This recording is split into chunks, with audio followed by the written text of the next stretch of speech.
Okay, I'm here in the shop working on the replacement deck for the Astro boat. Um, what I did was it took two sheets of plywood to make the entire deck surface that I cut out with that template that I had marked.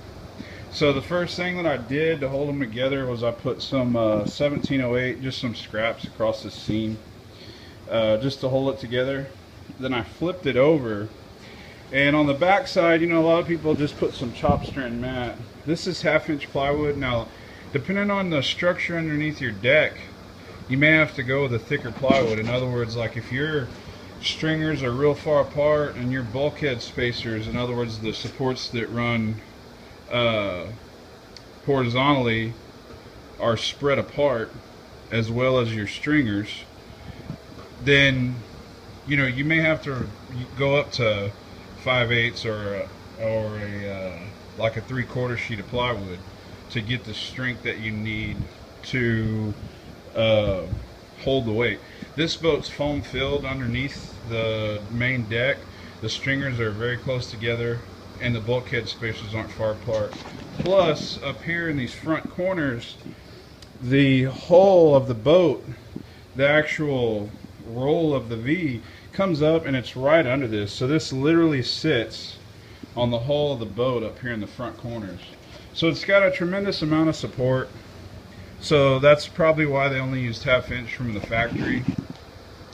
The fiberglass does a couple things. It helps seal it and retain resin to keep from water penetration. It does stiffen it up some, especially with this thinner plywood.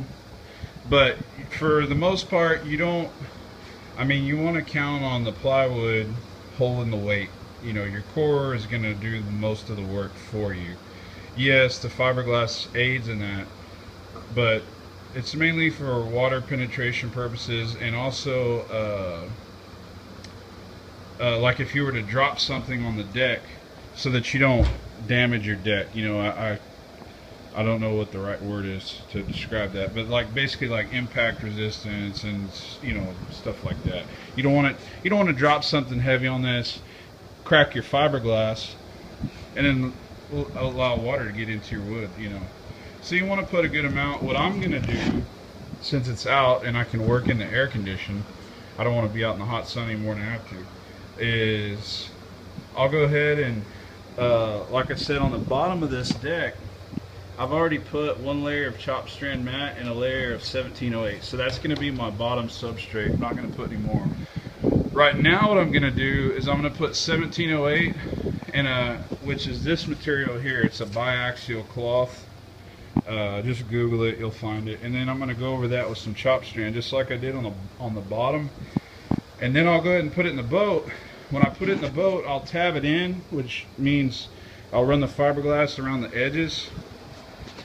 And I have some Nitacore in that bottle right there, or carbon core, and I'll use it to fill any voids around the edges, so I don't have any air voids or nothing. Also, you want to make sure you brush this edge with resin real good. Glass over it if you can. But once it's in the boat and I tab it in, then I'll run over my tabs with one more layer of 1708 and one more layer of the chop strand mat. So that'll give me 4 layers of glass, 2 1708 and 2 chop strand mats on the top. It may be a little overkill for what I'm using it for, but I don't want it to rot out again. You know, and if it does, hopefully I'm long gone by the time that happens. So that's what I'm doing with this. Now, I've raised this up off the floor so that I can work on it easier. You need to make sure if you do that it's level, so that when you glass it, you don't have any deformities. I've got this long straight edge, and I've positioned my, see how that's pretty much touching all the way down? This deck is sitting on my stands pretty flat. I mean, there's a little bit there, not enough to get worried about. But you want to make sure for the most part that it's flat if you're going to do it like this, because then you're going to have hell getting it back in the boat to sit in there flush and nice and flat looking. Okay, so be careful if you attempt this. Pay attention to that. Make sure it's flat, so when you put it in the boat, you get a nice flat level deck. So that's it. I'm gonna go ahead and glass this in just like I did the other side, and we'll have some more updates. I did cut my dashboard out for my center console right here.